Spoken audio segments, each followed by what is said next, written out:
पूर्ण परमात्मा, सर्वश्रेष्ठी रचनाहार कबीर देव प्रत्येक युग में इस धरा पर अवतरित होते हैं और एक आम जनसाधारण की तरह लीला करते हुए अपने वास्तविक घर यानी सतलोक की जानकारी भक्त समाज को देते हैं। किंतु उस समय हर कोई परमेश्वर को नहीं पहचान पाता।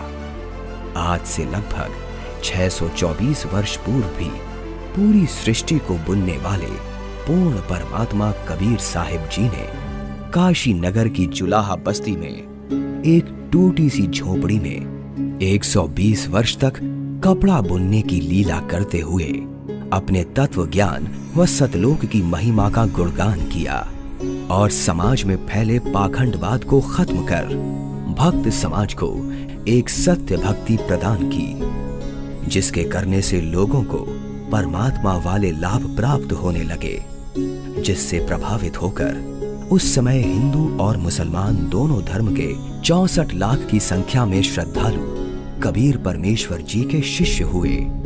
वहीं दूसरी तरफ कबीर परमेश्वर जी को एक आम भक्त, संत व गरीब जुलाहा समझ उस समय के मुल्ला, काजी, पंडित और ब्राह्मण कबीर साहिब जी की महिमा चारों तरफ फैलते हुए देख ईर्ष्यावश आए दिन उन पर जुल्म करने की असफल कोशिश करते ही रहते थे।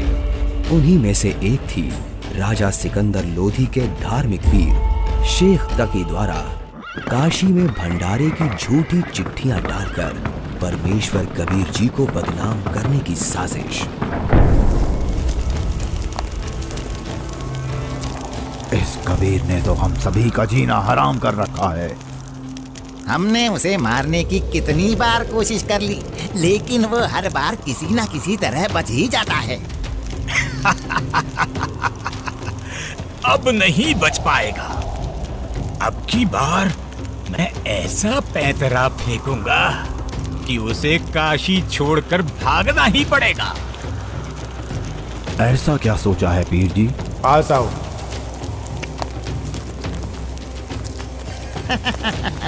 आपने भी क्या तरकीब सोची है? अब तो उस दुष्ट के लिए भारी मुसीबत आने वाली है। अगले ही दिन से एक पत्र भारतवर्ष के कोने कोने में सभी मठों, आश्रमों, मंदिरों में पहुंचने लगा।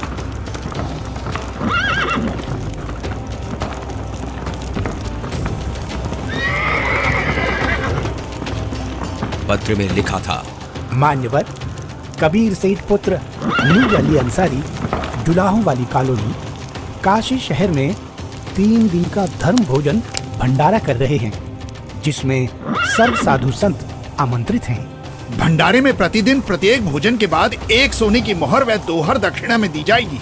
भोजन में लड्डू, जलेबी, हलवा, खीर, दही बड़े, मालपुए, रसगुल्ले आदि आदि सब मिष्ठान खाने को मिलेंगे और साथ में सूखा सीधा भी दिया जाएगा। सभी शिष्यों को बता दो, भंडारे में सभी को चलना है।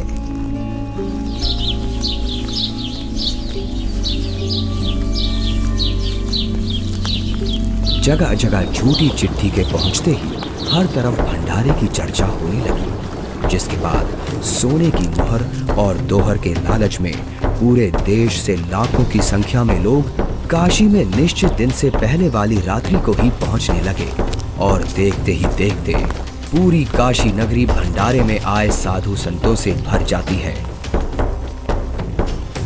अरे भक्तों, आज इतनी भीड़ कैसे लगी है? तुम किस नींद में सोए हुए हो?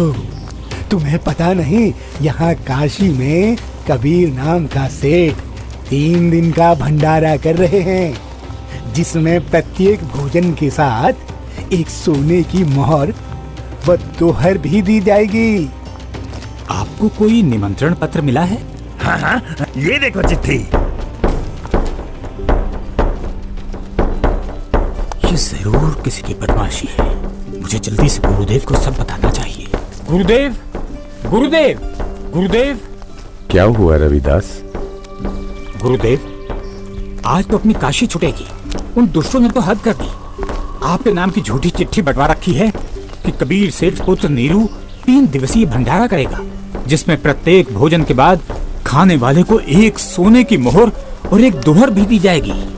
अच्छा, और अब उस झूठी चिट्ठी को लेकर लाखों की तादाद में लोग भंडारे के लिए आए हुए हैं। रविदास, आज तो सारी सीमाएं पार कर दी हैं उन नादानों ने। मैं गरीब आदमी, मेरे पास तो अपने परिवार के लिए ही मुश्किल से अनाज होता है। इतने लोगों को मैं कहाँ से भोजन खिलाऊंगा? आप अंदर से दरवाजा बंद कर लो और कोई भी आए तो खोलना मत। जब कोई नहीं मिलेगा तो थक हार कर अपने आप वापस चले जाएंगे। गुरुदेव, ये नकली धर्म के ठेकेदार रोज आपके खिलाफ कुछ ना कुछ षड्यंत्र रचते ही रहते हैं। कोई बात नहीं रविदास, जैसे तैसे आज का दिन और निकाल लेते हैं। रात को निकल जाऊंगा मैं अपने परिवार को लेकर कहीं दूर। तंग आ चुका हूं मैं इनके इन रोज रोज के कारनामों से। मैं बोलता सच्चाई हूं और ये समझते उसको निंदा है। आ जाओ रविदास, बैठ जाओ। दोनों भगवान को याद करते हैं। आपत्ति के समय उसी को याद करना चाहिए। वही सबकी लाज रखते हैं, हमारी भी रखेंगे। जिसके बाद परमेश्वर कबीर जी अपने 2 रूप धारण कर एक रूप में तो रविदास जी के साथ झोपड़ी में विराजमान रहते हैं तथा दूसरे रूप में ऊपर सतलोक में पहुंच जाते हैं।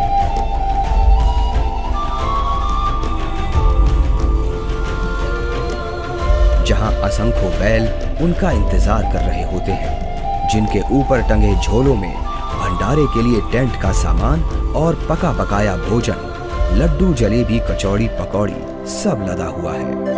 हे सृजनहार परमात्मा, जहाँ आप गए हो वो तो खाकी खंजूस स्थान है। वहाँ सारी उम्र लगे रहते हैं, फिर भी खाने को भोजन तक अच्छे से नसीब नहीं होता। आपके आदेश से हमने सब कुछ तैयार कर रखा है। परमेश्वर कबीर साहिब जी वहां खड़े अनंत कोटि बैलों में से केवल 9 लाख बैलों को और सेवादार रूप में वही की कुछ हंस आत्माओं को लेकर एक पल में सतलोक से चलकर काशी में प्रकट हो जाते हैं। आया है बंजारा केशो आया है, काशी आया माल अपारा केशो आया है। आया है बंजारा केशो आया है। 9 लाख बोडी बड़ी विशंबर, 9 लाख बोडी बड़ी विशंबर, दिया कबीर भंडारा केशो आया है। आया है बंजारा केशो आया है। धरती ऊपर तंबू ताड़े, धरती ऊपर तंबू ताड़े, चौपड़ के बंजारा केशो आया है। आया है बंजारा केशो आया है। कौन देश से बालद आई, कौन देश से बालद आई, ना कहीं बंजाने वाला केशो आया है। आया है बंजारा केशो आया है। अपरम पार पार गत तेरी, अपरम पार पार गत तेरी, कित उतरी जलधारा केशो आया है। आया है बंजारा केशो आया है। साहूकार नहीं कोई जाके, साहूकार नहीं कोई जाके, काशी नगर मजारा केशो आया है। आया है बंजारा केशो आया है। दास गरीब कल्प से उतरे, दास गरीब कल्प से उतरे, जिया पे अलख कर तारा केशो आया है। आया है बंजारा केशो आया है। दास गरीब कल्प से उतरे, दास गरीब कल्प से जिया पे अलग करता राकेशो आया है, आया है, आया है भंडारा केशो आया है।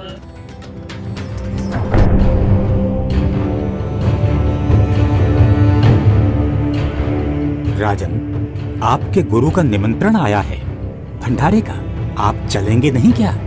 गुरुदेव भंडारा करें और मैं न जाऊं, मैं अवश्य चलूंगा। काशी चलने की तैयारी की जाए। देखते ही देखते काशी शहर के चौपड़ के बाजार में परमेश्वर की दया से भंडारा शुरू हो जाता है।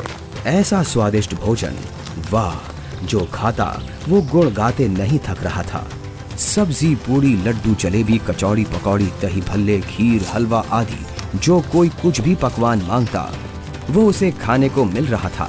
और चिट्ठी में लिखे अनुसार प्रत्येक भोजन के बाद सभी को एक दोहर और एक सोने की अशरफी भी दी जा रही थी।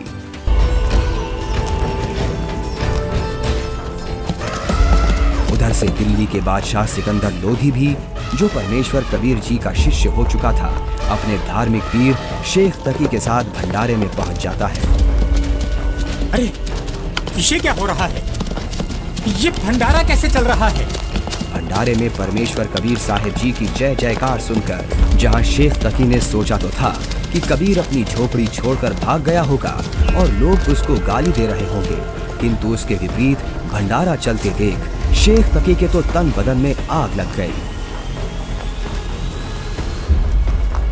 हे भक्तों, कबीर साहिब जी किधर हैं? कबीर साहिब जी का तो मालूम नहीं, किंतु उधर सफेद तंबू में एक व्यक्ति बैठा है, वही भंडारे की सारी व्यवस्था किए हुए है।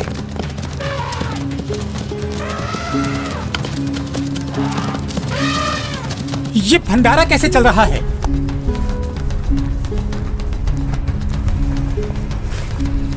कौन है आप और कबीर जी से क्या नाता है आपका?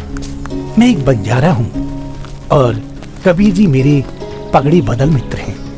उनका संदेश मेरे पास गया था कि एक छोटा सा भंडारा करना है, थोड़ा सामान लेते आइएगा। और भंडारा चल रहा है।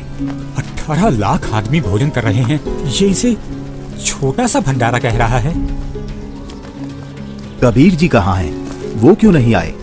हे राजन, उनका दास जो बैठा है, उनको तकलीफ उठाने की क्या आवश्यकता? आप भोजन ग्रहण कीजिए। नहीं नहीं, भोजन भंडारा तो मैं गुरुदेव के दर्शनोपरांत ही करूंगा।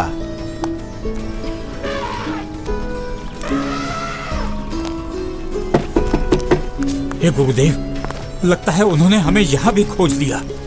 भीड़ शायद घर पूछते पूछते यहाँ तक पहुँच गई है। कोई बात नहीं, आप दरवाजा मत खोलना, कुछ देर बाद अपने आप चले जाएंगे। दरवाजा खोलिए परवरदिगार, दिल्ली से आपका दास सिकंदर आया है।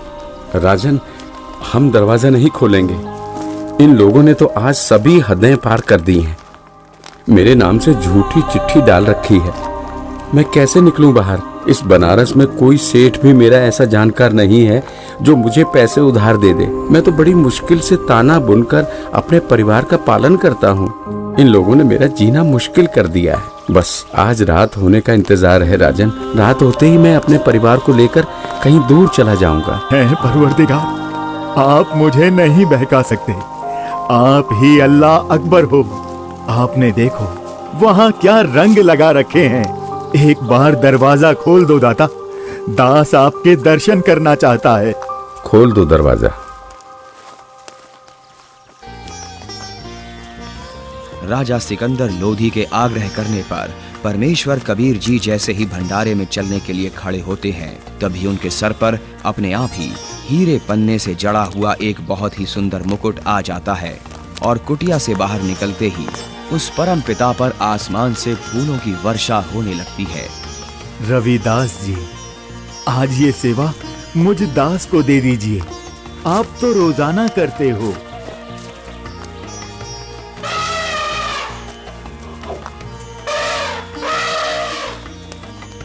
इनमें से कबीर जी कौन हैं? जिस पर बादशाह सिकंदर लोदी चवर कर रहे हैं वही कबीर हैं।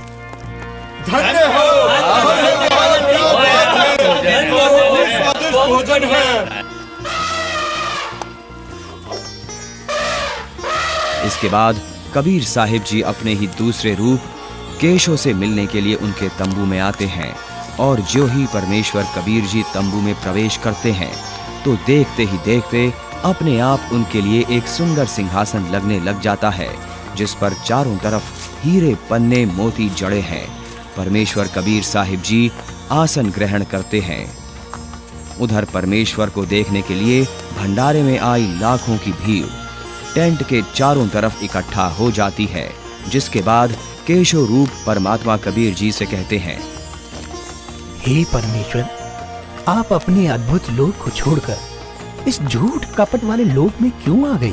आप इनका भला सोचते हो, इनको अमृत भोजन खिला रहे हो और ये आप ही के विरुद्ध इकट्ठा हुए रहते हैं। केशव, सब लोग मैंने ही रचे हैं, सबका धारण पोषण मैं ही करता हूँ। तू मेरे दुख को नहीं जानता, ये सब मेरे बच्चे ही हैं। अपनी अज्ञानता से ये काल के जाल में फंसकर भयंकर कष्ट उठा रहे हैं और उसी काल के प्रभाव से ये आज मुझे अपना दुश्मन मान रहे हैं। मैं इनको सत भक्ति देकर वापस लेने के लिए आया हूँ। परमेश्वर जी, आप हंस लोक को छोड़ इस जीव लोक में आए, जिनका हाड़, चाम और रक्त का बना शरीर है, जिसमें विष्ठा भरी पड़ी है। आप इनसे कैसे भक्ति कराओगे? केशव, भैंस या गाय आदि को बच्चा होने से पहले उसमें सिर्फ हाड़ चाम होता है, दूध नहीं होता। और जब बच्चा हो जाता है तो उसी हाड़ चाम के शरीर से दूध की बाल्टी भी भर जाती है। ठीक इसी प्रकार मैं इनमें भक्ति प्रवेश करूंगा और उस भक्ति से इस हाड़ चाम के शरीर में ही इनको सतलोक प्राप्ति होगी। हे परमेश्वर, ऐसे लोक में जहाँ जमीन पर पांव रखते ही दंड लगता है, ऐसे गंदे लोक में आपकी रहनी पर मैं बलिहारी हूँ। वही शेख तकी की चाल उसी पर उल्टी पड़ गई। उसने लोगों को इकट्ठा तो इसलिए किया था कि कबीर किसी को भोजन करा नहीं पाएगा और लोग उसको गालियां देंगे, लेकिन कबीर जी ने उन इकट्ठा हुए लाखों भक्तों को 3 दिन तक मोहन भोजन भी खिलाया और सोने की मोहर व दोहर देकर सत्संग से उनका अज्ञान अंधेरा भी हटाया। फिर भी ये सब शेख तकी से देखा नहीं गया। उसके अंदर जलती ईर्ष्या की आग इतने महान समागम में भी कमी ही ढूंढ रही थी और इसी आग में शेख तकी मुंह बनाकर सिकंदर लोधी से कहने लगा, चलो राजन, इसने क्या भंडारा किया है? बहुत अच्छा सा किया है। ऐसे ऐसे तो हम 100 भंडारे कर देंगे। शेख तकी ने जब इतना कहा ही था कि बोलते बोलते उसका मुंह टेढ़ा का टेढ़ा ही रह गया और वो गूंगा बहरा भी हो गया। उसने कुल 52 बार कबीर साहिब जी पर जुल्म किए, परंतु ये उसके जीवन की आखिरी बकवाद थी जो उसने कबीर परमेश्वर जी के साथ की। 3 दिन तक समागम चला। तीसरे दिन सेवकों ने बचा हुआ सामान व टेंट आदि बैलों पर लाद दिया और चल पड़े।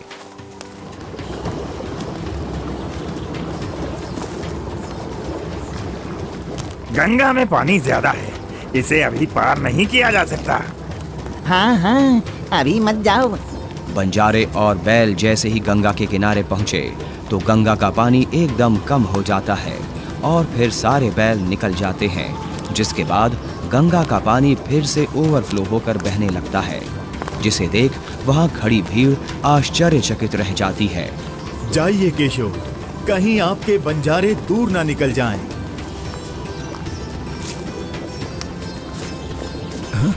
ये क्या? कहाँ गए बैल, कहाँ गए बंजारे? राजन, जहाँ से आए थे वहीं चले गए। इससे पहले कि सिकंदर इस बात को समझ पाता, उसी समय केशव भी कबीर जी के अंदर समा गए। सिकंदर दंग रह गया, रोते हुए कबीर परमेश्वर जी के चरणों में दंडवत की।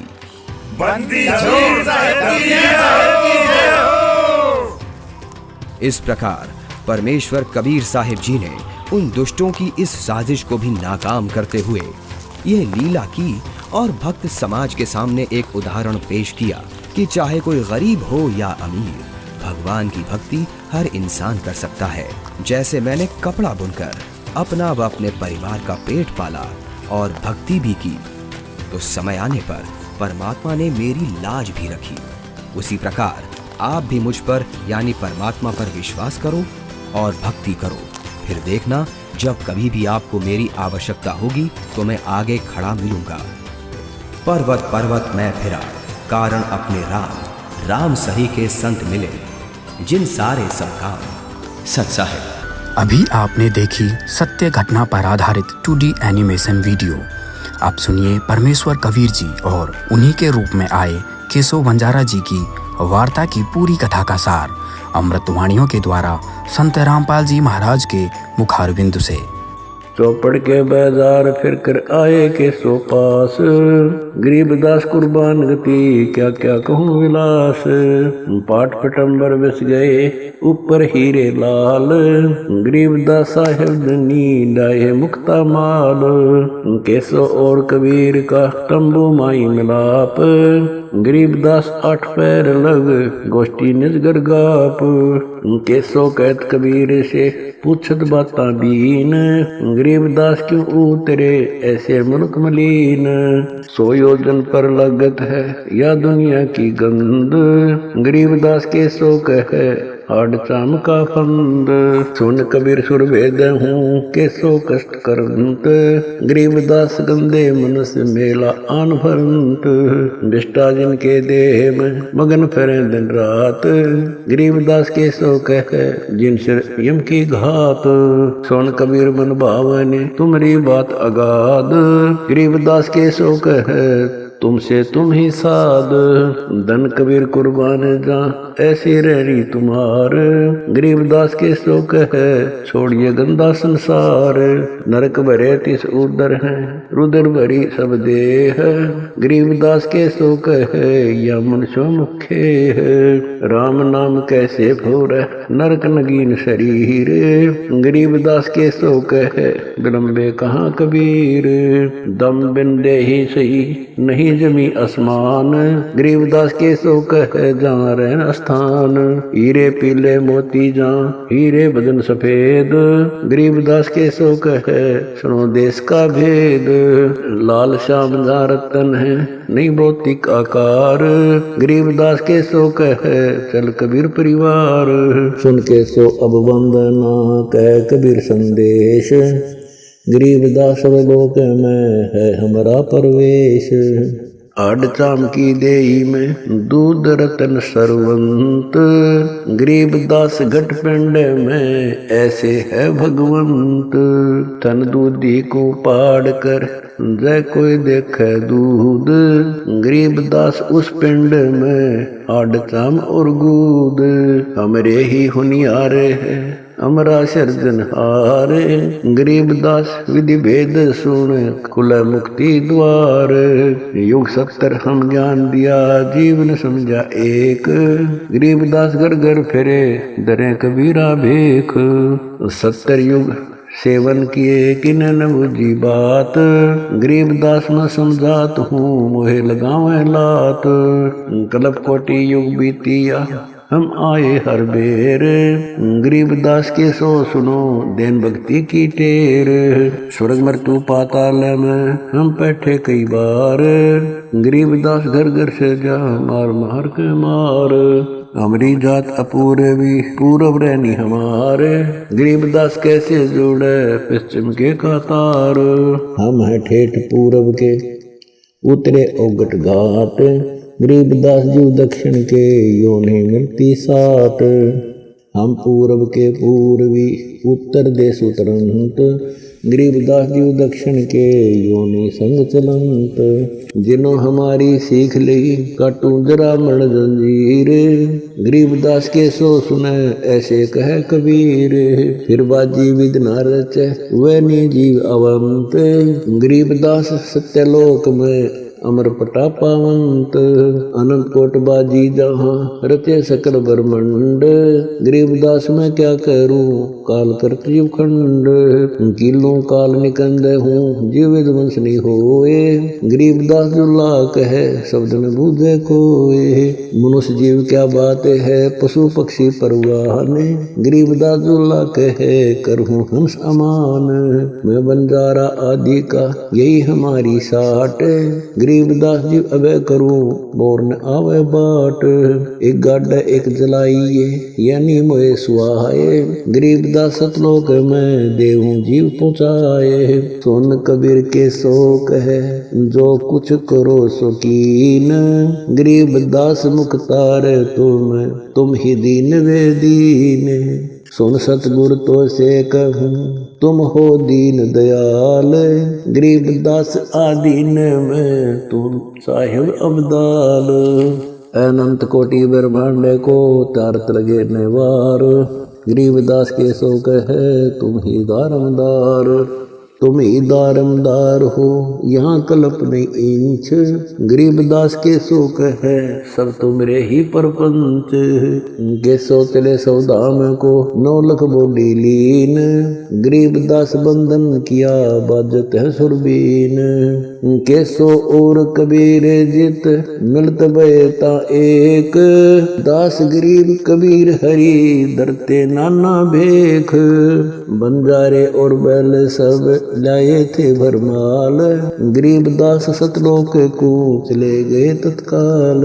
आवत जाते ना लखे कौन नाम प्रकाश। गरीबदास बूझ है कहाँ गए हरिदास। हरि में हरि के दास है दासन के हरि पास। गरीबदास पद अगम गति सात की उदास। चलो सिकंदर बादशाह क्यों व्यर्था भक्त गमाए। गरीबदास उस पीर के तन मन लगी भाए। जेता शहर कबीर का हमरे बहुत अनेक। गरीबदास से तक के लगी जुबान मेख।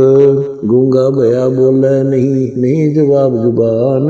गरीबदास मारा पड़ा बिन ही करो कमान। इतना दोष दरे कहाँ दग्ध जमी आसमान।